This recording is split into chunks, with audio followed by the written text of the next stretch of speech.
As he went along, he saw a man blind from birth. His disciples asked him, Rabbi, who sinned, this man or his parents, that he was born blind? Neither this man nor his parents sinned, but this happened so that the works of God might be displayed in him. As long as it is day, we must do the works of him who sent me. Night is coming, when no one can work. While I am in the world, I am the light of the world. Having said this, he spit on the ground, made some mud with the saliva, and put it on the man's eyes. Go, he told him. Wash in the pool of Siloam. This word means sent. So the man went and washed and came home seeing. His neighbors and those who had formerly seen him begging asked, Isn't this the same man who used to sit and beg? Some claimed that he was. Others said, No, he only looks like him. But he himself insisted, I am the man. How then were your eyes opened? They asked. He replied, The man they call Jesus made some mud and put it on my eyes. He told me to go to Siloam and wash. And so I went and washed. And then I could see.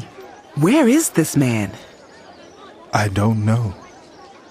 They brought to the Pharisees the man who had been blind. Now the day on which Jesus had made the mud and opened the man's eyes was a Sabbath. Therefore the Pharisees also asked him how he had received his sight. He put mud on my eyes. The man replied, And I washed. And now I see. Some of the Pharisees said, This man is not from God, for he does not keep the Sabbath. But others asked, How can a sinner perform such signs? So they were divided.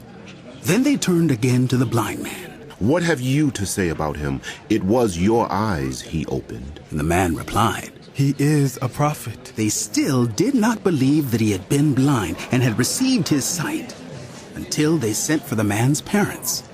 Is this your son? Is this the one you say was born blind? How is it that now he can see?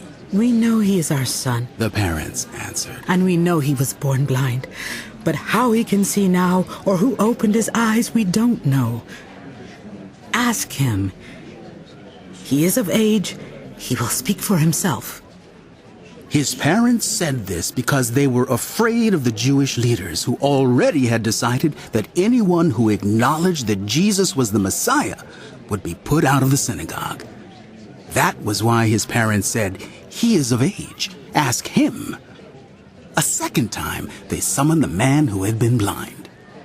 Give glory to God and tell the truth.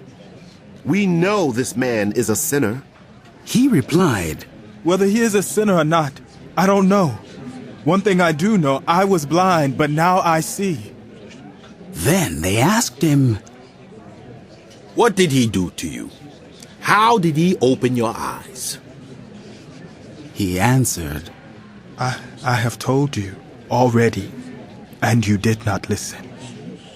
Why do you want to hear it again? Do you want to become his disciples too?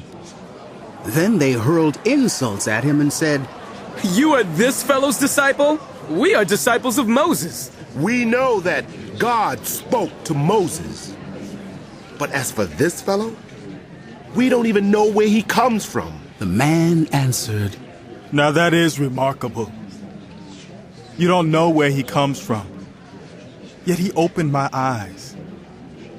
We know that God does not listen to sinners. He listens to the godly person who does his will. Nobody has ever heard of opening the eyes of a man born blind.